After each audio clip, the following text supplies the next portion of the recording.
रुद्र हे सूर्य आहे, उमा त्यांची प्रभा आहे. रुद्र हे फूल आहे, उमा त्यांचा सुगंध आहे. रुद्र यज्ञ आहे, उमा त्यांची देवी आहे. वास्तविक सृष्टीच्या मुळातच दोन तत्व आहेत. शिवशंकर कृपाळू, दयाळू आणि मायाळू आहेत. त्यालाच उमा महेश्वर असंही म्हटलं जातं. म्हणूनच हरतालिकेच्या दिवशी उमा महेश्वराची म्हणजेच शिव आणि पार्वतीची पूजा केली जाते. ज्याप्रमाणे नक्षत्रात चंद्रश्रेष्ठ, ग्रहात सूर्यश्रेष्ठ, देवांमध्ये विष्णुश्रेष्ठ, नद्यांमध्ये गंगाश्रेष्ठ, त्याचप्रमाणे व्रतांमध्ये हरितालिका व्रत श्रेष्ठ. नमस्कार सर्वांना, मी प्रांजली. या व्हिडिओमध्ये मी तुम्हाला हरितालिकेची साधी सोपी पूजा आपल्या घरी जे सामान उपलब्ध आहे त्यामध्ये कशी करावी, हरितालिकेचा उपवास कसा करावा, तो कधी सोडावा, या उपवासाला काय खावं काय खाऊ नये, उत्तर पूजा कधी व कशी करायची, आणि सर्वात महत्त्वाचं या दिवशी पार्थिव शिवलिंग बनवलं जातं. तर हे शिवलिंग बनवण्यासाठी तुमच्याकडे वाळू नसेल तर ते आपण घरच्या घरी कसं बनवू शकतो, आणि ते शिवलिंग आपण तांदळाने बनवणार आहोत तर नंतर त्या तांदळाचं कसं करायचं, त्या तांदळाला शिवलिंगाचा आकार कसा द्यायचा, हे तर तुम्ही आता व्हिडिओमध्ये बघितलेलंच आहे. पुढे पण तुम्हाला सविस्तर बघायला मिळेल. सुरुवात आपण करूया की हरितालिका पूजेसाठी साहित्य काय लागणार आहे. पूजा मांडणीसाठी चौरंग किंवा पाट, वस्त्रमाळ ज्याला बरेच जण कापसाचे वस्त्र किंवा कापसाची माळ म्हणून सुद्धा ओळखतात. एक वस्त्रमाळ न रंगवलेली पांढरी असायला हवी आणि 2 वस्त्रमाळी या हळदी कुंकाने रंगवलेल्या असाव्या. पांढरी वस्त्रमाळ शिवलिंगाला अर्पण करायची आहे आणि 2 रंगवलेल्या वस्त्रमाळी सखी आणि पार्वती यांना अर्पण करायचे आहेत. तुपात भिजवलेली फुलवात आणि निरांजन हवं असणार आहे आरती करण्यासाठी, आणि 2 लांब वाती एकत्र जोडून तेलामध्ये लावून आपल्याला तो दिवा लावायचा आहे. तो आपल्याला पाहिजे आहे जो आपण दीपपूजन करून, दीप प्रज्वलित करून त्यांच्या अग्नीने हे पूजन करणार आहोत.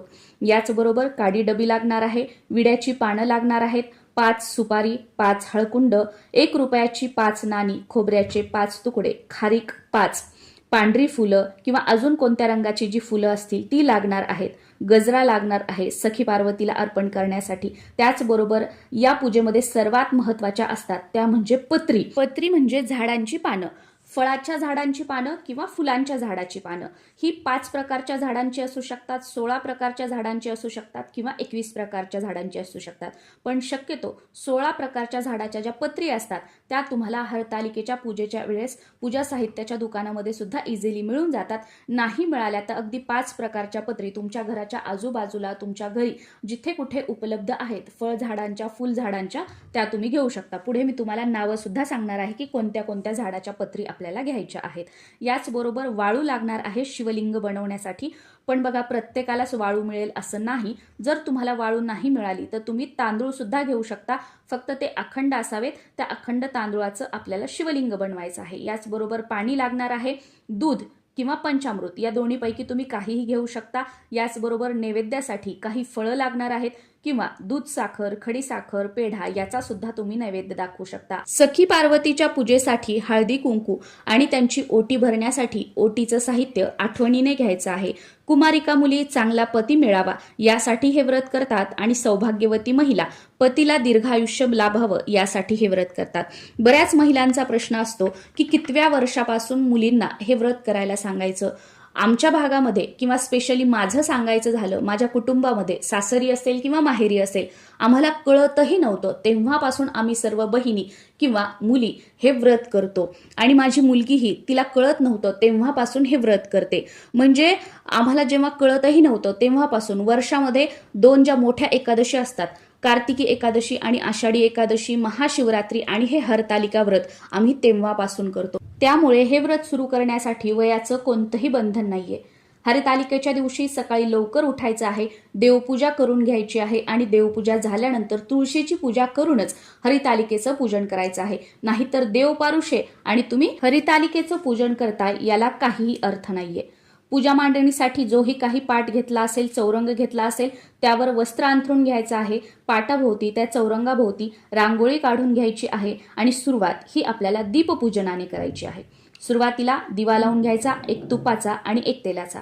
त्या दोन्ही दिव्याला हळदी कुंकू लावून घ्यायचं, अक्षदा अर्पण करायच्या आणि नमस्कार करून पूजनाला सुरुवात करायची. संकल्पामध्ये मी माझ्या पतीच्या दीर्घायुष्यासाठी आणि माझ्या कुटुंबाच्या सुख शांतीसाठी, कल्याणासाठी हे व्रत करत आहे, हा उल्लेख आवर्जून करायचा आहे. दीपपूजन झाल्यानंतर वाळूचं शिवलिंग तुम्हाला बनवून घ्यायचं आहे. वाळू नसेल तुमच्याकडे शिवलिंग बनवण्यासाठी तर तुम्ही तांदूळ सुद्धा घेऊ शकता आणि तांदूळाचं शिवलिंग बनवू शकता. वाळूचे किंवा तांदूळाचे शिवलिंग बनवताना जो निमुळता भाग असतो, ज्याला जलाधारी म्हटलं जातं, ती उत्तरेकडे येईल अशा प्रकारे आपल्याला शिवलिंग तयार करायचे आहे. त्यानंतर सुरुवात आपल्याला गणेश पूजनाने करायची आहे. तुमच्याकडे वाळूनेच किंवा तांदूळानेच सखी पार्वती, नंदी महाराज आणि गणेश हे काढण्याची पद्धत असेल तर तुम्हाला या शिवलिंगाबरोबरच वाळूने सखी, पार्वती, गणपती आणि नंदी महाराज म्हणून 4 राशी तुम्हाला मांडायच्या आहेत आणि यांचंच सखी पार्वती, नंदी महाराज आणि गणपती म्हणून पूजन करायचं आहे. बाकी तुमच्याकडे गणपती स्वरूप सुपारी घेण्याची पद्धत असेल तर ती घेतली तरी सुद्धा चालेल किंवा तुमच्या देवघरातील गणपती बाप्पाची मूर्ती तुम्ही घेतली तरी सुद्धा चालेल. 2 विड्याचे पानं घ्यायचे, त्यावर थोडेसे तांदूळ, त्यावर हळद कुंकू अर्पण करायचं आणि देवघरातील तुमची जी गणपती बाप्पांची मूर्ती आहे ती तुम्हाला त्यावर ठेवायची आहे. किंवा तुम्हाला सुपारी गणपती बाप्पा स्वरूप घ्यायचे असतील तर ती सुपारी ठेवायची आहे आणि जर तुम्ही वाळूचेच गणपती बाप्पा रास तुम्ही ठेवलेली असेल तर त्या राशीचीच तुम्हाला पूजा करायची आहे.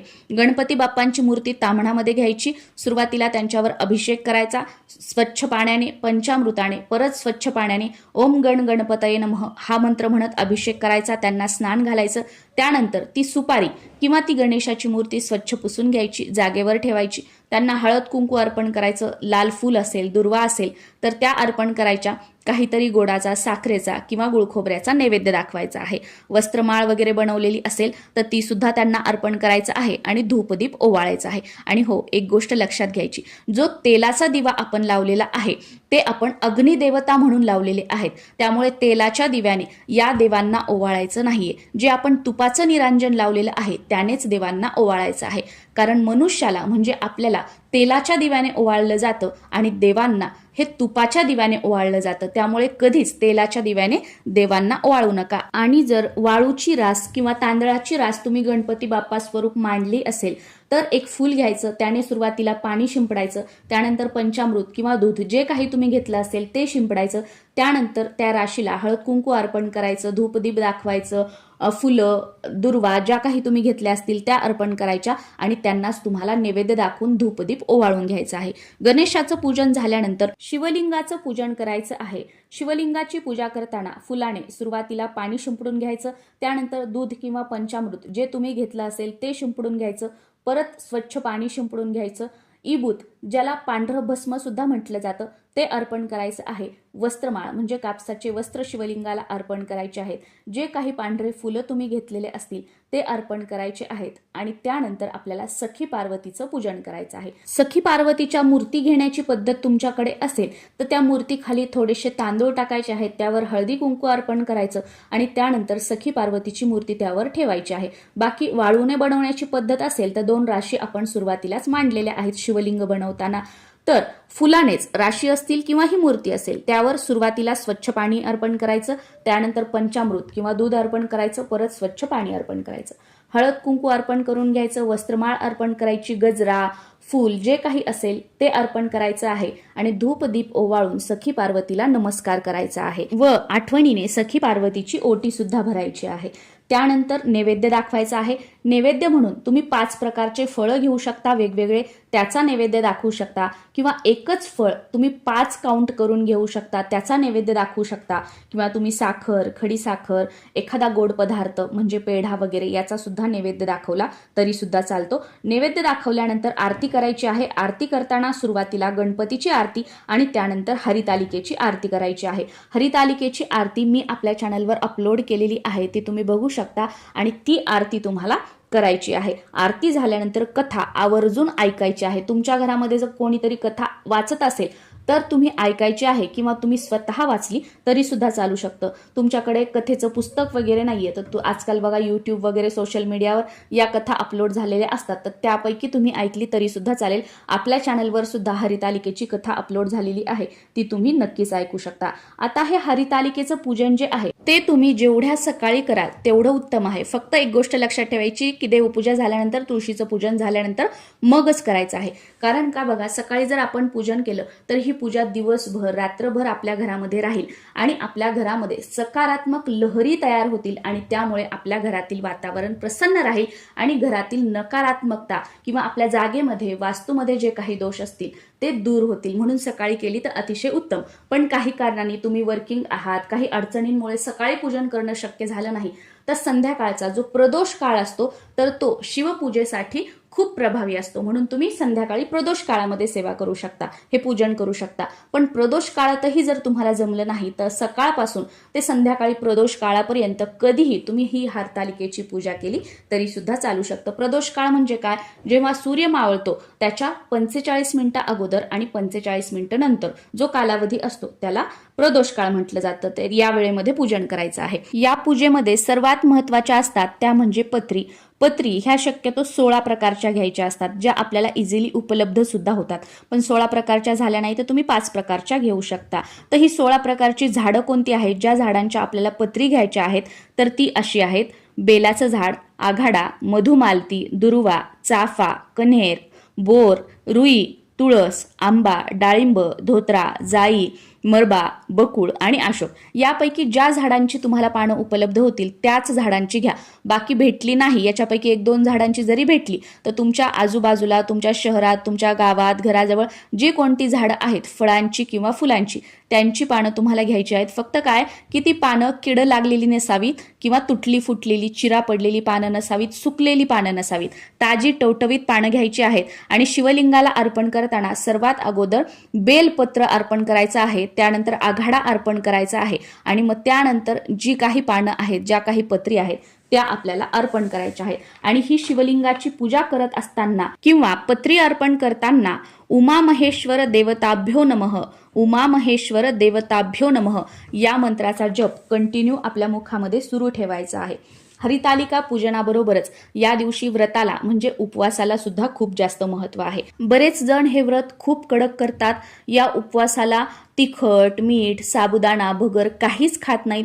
फक्त जे उकडलेले पदार्थ, रताळ वगैरे जे असतं किंवा जी कंदमुळं असतात किंवा फक्त चहा, कॉफी आणि पाणी पिऊन हे व्रत करतात. पण आमच्याकडे तरी एवढं कडक हे व्रत करण्याची पद्धत नाहीये. त्याच्यामुळे तुमच्या शहरानुसार, तुमच्या गावानुसार, तुमच्या भागानुसार उपवास पूजा करण्याला तुम्ही प्रथम प्राधान्य द्या. कारण मी काय सांगते किंवा अजून कोण काय सांगते यापेक्षा तुमच्या कुळामध्ये, तुमच्या कुटुंबामध्ये पिढ्यानपिढ्या कशा प्रकारे हे हरितालिकेचं पूजन केलं जातं, कशा प्रकारे उपवास केला जातो हे तुमच्या घरातील मोठ्या मंडळींकडून जाणून घ्या आणि त्याचप्रमाणे हे व्रत करा, ही पूजा करा. कारण आपापल्या घराण्याच्या ज्या रूढी परंपरा असतात त्या आपण जाणून घेणं, त्या आपण पाळणं आणि त्यानुसारच पुढे आपण व्रतवैकल्य चालू ठेवणं हे आपलं प्रथम कर्तव्य आहे. मी सुद्धा आमच्याकडे जसं पूर्वीपासून चालत आलेल्या पूजा उपवासाच्या पद्धती आहेत त्यानुसारच करते, म्हणून मी तुमच्यासोबत हे शेअर करत आहे. हा महादेवाचा उपवास आहे त्यामुळे भगर तर या उपवासाला अजिबात चालणार नाहीये. बाकी आमच्या भागामध्ये तरी साबुदाणा खाल्ला जातो, तर तुम्ही साबुदाण्याची खीर वगैरे तुमच्या भागामध्ये, तुमच्या घरात चालत असेल तर तुम्ही खाऊ शकता. पण मीठ मात्र या उपवासाला खायचं नाहीये. पण बघा, बरेच जण जे डायबिटिक आहेत किंवा ज्यांना डॉक्टरांनी उपाशी राहू नका असं सांगितलेलं आहे, मीठ खा असं सांगितलेलं आहे, ज्या गर्भवती महिला आहेत किंवा ज्यांना अजून काही आजार आहे तर ते हे व्रत करतात, तर त्यांनी डॉक्टरांच्या सल्ल्यानुसार फराळाचे तिखट मिठाचे पदार्थ खाऊन हे व्रत केलं तरी सुद्धा चालू शकतं. शेवटी काय बघा, शरीर ही आपली खरी संपत्ती आहे. तुम्ही जर सुदृढ असाल, तुमचं शरीर जर चांगलं असेल तरच तुम्ही शिवशंकरांची, भोलेनाथांची किंवा जे काही येणारे सणवार आहेत, व्रतवैकल्य आहेत त्यांचं पूजन तुम्ही करू शकाल, उपवास व्रतवैकल्य तुम्ही करू शकाल. पण शरीराचीच जर साथ नसेल तर ह्या पूजा, हे व्रतवैकल्य तुम्ही करू शकणार नाही. त्यामुळे भगवान भोलेनाथांची पूजा तुम्ही मनापासून करा. बाकी हा उपवास तुम्हाला का शक्य होत नाही, का जमत नाही, तुमच्या व्याधी काय आहेत हे गारणं भगवान शिवशंकरांपुढे मांडा आणि त्यांच्या कृपेने उत्तम आरोग्याची प्राप्ती झाल्यानंतर अगदी कडक नियम पाळून हे व्रत तुम्ही नक्कीच करा. पण तोपर्यंत जसं तुम्हाला जमतं, जसं डॉक्टर सांगतात किंवा ज्या प्रकारे तुम्हाला हे व्रत झेपू शकतं त्याप्रमाणे तुम्ही करू शकता. बाकी हे व्रत जे आहे ते फक्त गोड खाऊनच दुधावर, चहावर आणि फळांवरच केलं जातं. रताळे, फळं, चहा, दूध, ज्यूस तुम्ही हे घेऊ शकता. आणि हा उपवास जो असतो तो हरितालिकेचा दिवसभर रात्रभर करायचा असतो आणि दुसऱ्या दिवशी सूर्य उदयानंतर उत्तर पूजा झाल्यावर हा उपवास सोडला जातो किंवा गणपतीची स्थापना झाल्यानंतर नैवेद्य आरती झाल्यानंतर हा उपवास सोडला जातो. तुमच्याकडे जी प्रथा आहे, जी पद्धत आहे त्यानुसार तुम्ही हा उपवास सोडू शकता. उत्तर पूजा करण्यासाठी जिथे आपण पूजा मांडणी केलेली आहे तिथे सुरुवातीला दिवा लावून घ्यायचा, दिव्याला नमस्कार करायचा, पूजेमध्ये कालच्या आपल्याकडून ज्या काही चुका झाल्या असतील त्याबद्दल क्षमा मागायची, या पूजेवर थोड्याशा अक्षदा अर्पण करायच्या, दूध साखरेचा किंवा दही भाताचा किंवा फळाचा जी तुमच्याकडे पद्धत असेल तो नैवेद्य दाखवायचा आहे आणि त्यानंतर ही पूजा उचलायची आहे. तुम्ही वाळूचा महादेव बनवलेला असेल तर ती वाळू तुमच्या घरातील कुंडीतील झाडांमध्ये टाकायची आहे किंवा तुमच्या अंगणात झाडं असतील तर त्या झाडाच्या मुळाशी टाकायची आहे. पण उकिरड्यावर, पायाखाली येईल अशी कुठेही ही वाळू फेकून द्यायची नाहीये. तांदुळाचा महादेव बनवलेला असेल तर ते तांदूळ पक्ष्यांना टाकायचे आहेत. ज्या काही फुलं, पत्री, पानं आहेत ती तुम्हाला निर्माल्यामध्ये टाकायची आहेत. आणि गणपती स्वरूप जी सुपारी ठेवली होती ती तुम्ही परत कोणत्या पूजेसाठी गणपती स्वरूप म्हणून वापरू शकता. जो काही दाखवलेला नैवेद्य असेल उपवास सोडताना त्याचा पहिला घास घ्यायचा आणि त्यानंतर आपण जो काही स्वयंपाक बनवलेला असेल तो खाऊन आपल्याला उपवास सोडायचा आहे. उपवास सोडण्यासाठी जो काही तुम्ही स्वयंपाक बनवणार आहात शक्यतो त्याच्यामध्ये कांदा लसूणचा वापर करू नका. सात्विक स्वयंपाक बनवा आणि सात्विक जेवण जेवूनच हा हरितालिकेचा उपवास आपल्याला सोडायचा आहे. काही कारणानं जर तुम्हाला हे व्रत करणं शक्य झालं नाही, म्हणजे उपवास करणं शक्य झालं नाही, पूजा करणं शक्य झालं नाही, तर या दिवशी किमान तुम्ही हरितालिकेची कथा तरी वाचण्याचा प्रयत्न करा. कथा वाचणं सुद्धा झाली नाही तर किमान तुम्ही कोणाच्या तोंडून ही कथा ऐकू शकता किंवा मोबाईलवर वगैरे तुम्ही ही कथा या दिवशी ऐकली तरी सुद्धा चालतं. कारण या दिवशी हरितालिकेची कथा ऐकण्याचं सुद्धा खूप जास्त महत्त्व आहे. तुम्हाला मासिक पाळी या दिवशी असेल तर तुम्ही पूजा करू शकत नाही, तुम्ही उपवास करू शकता, तुम्ही कहाणी ऐकू शकता. सेम तुम्हाला सुतक आलेलं असेल तर तुम्ही पूजा नाही करू शकत, तुम्ही उपवास करू शकता, तुम्ही मोबाईलवर कहाणी ऐकू शकता. आता मासिक पाळीचा चौथा दिवस असेल तर बरेच जण म्हणतात 2 वेळा डोक्यावरून न्हाऊ करून पूजन केलं तर चालेल का? बघा, जर तुम्हाला फ्लो सुरू असेल, जर तुम्हाला ब्लिडिंग सुरू असेल आणि तुम्ही 2 वेळा काय अगदी 10 वेळा जरी डोक्यावरून पाणी घेतलं तर तुम्ही देवाला स्पर्श करू शकणार आहात का? देवपूजा करू शकणार आहात का? नाही करू शकणार. त्यामुळे तुमचा चौथा दिवस असेल, तुमचा 5वा दिवस असेल आणि जर तुम्हाला फ्लो सुरू असेल तर तुम्ही पूजा नाही करू शकणार. तुम्हाला फक्त उपवास करायचा आहे आणि कथा ऐकायची आहे. पण जर तुमचा चौथा दिवस आहे किंवा 5वा दिवस आहे, तुम्हाला फ्लो अजिबात नाहीये, तर अशा वेळेला तुम्ही डोक्यावरून न्हाऊ करून पूजा करू शकता. सखी पार्वतीची आपण ओटी भरलेली आहे. तुमच्या घराच्या आजूबाजूला कुठे देवीचं मंदिर असेल तर दुसऱ्या दिवशी ती ओटी जशास तशी तुम्ही देवीच्या मंदिरामध्ये अर्पण करून येऊ शकता किंवा तुमच्या कुलदेवीच्या मूळ ठिकाणी जेव्हा कधी तुम्ही जाणार आहात तर तिथे अर्पण केली तरी सुद्धा चालू शकते. किंवा तुमच्या घरी तुम्ही सवाष्णींना बोलून हळदी कुंकू त्यांना लावून त्यांची ओटी भरली या सामानाने तरी सुद्धा चालतं किंवा तुम्ही स्वतःसाठी हे साहित्य वापरलं तरी सुद्धा चालू शकतं. तुम्ही सखी पार्वतीची मूर्ती जर घेतलेली असेल तर गणपती विसर्जन करताना त्या मूर्तीचं विसर्जन करायचं आहे किंवा बरेच जण तसंच ठेवतात आणि वर्षानुवर्ष तीच वापरतात. तर तुमच्याकडे जी पद्धत आहे त्यानुसार तुम्ही करू शकता. आणि निर्माल्य वगैरे जे आहे तर नदी किनारी किंवा आता सणावाराच्या याच्यात बघा मोठे मोठे कलश ठेवलेले असतात तर त्यामध्ये तुम्हाला ते टाकायचं आहे किंवा तुमचं शेत जमीन वगैरे काही असेल तर खड्डा करायचा आणि त्यामध्ये टाकायचं. पण या पत्री वगैरे जे आहेत, फुलं वगैरे जे आहेत, जे आपण पूजेमध्ये वापरलेले आहेत ते डस्टबिनमध्ये, उकिरड्यावर वगैरे अजिबात टाकायचे नाहीयेत. आय होप हरितालिका व्रताबद्दल तुम्हाला संपूर्ण माहिती मिळालेली असेल. अगदी सविस्तर मी तुम्हाला सगळं काही सोप्या भाषेमध्ये सांगितलेलं आहे. पण तरी सुद्धा काही प्रश्न पडलेले असतील तर खाली कॉमेंट बॉक्समध्ये विचारा, त्याची उत्तरं देण्याचा प्रयत्न मी नक्कीच करेल. तुम्हा सर्वांना हरितालिकेच्या खूप साऱ्या शुभेच्छा. ओम नमः शिवाय.